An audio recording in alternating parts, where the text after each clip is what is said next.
Welcome back to PC Error Detective.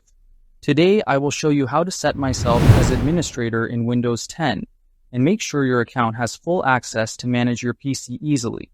Step 1. Type Control Panel in the Windows search bar and click on Control Panel from the results. This opens a central hub where you can manage system settings, including user accounts. Step 2. Click User Accounts inside the Control Panel. This section allows you to view and modify all accounts on your computer, which is essential before changing any account type.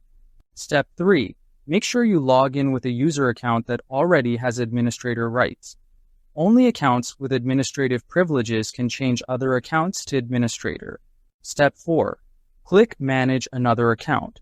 This option lets you see all user accounts available on your PC and choose which one you want to modify. Step 5. Select the account you want to set as administrator. Choosing the right account is important because it will gain full control over your system settings. Step 6. Click Change the Account Type.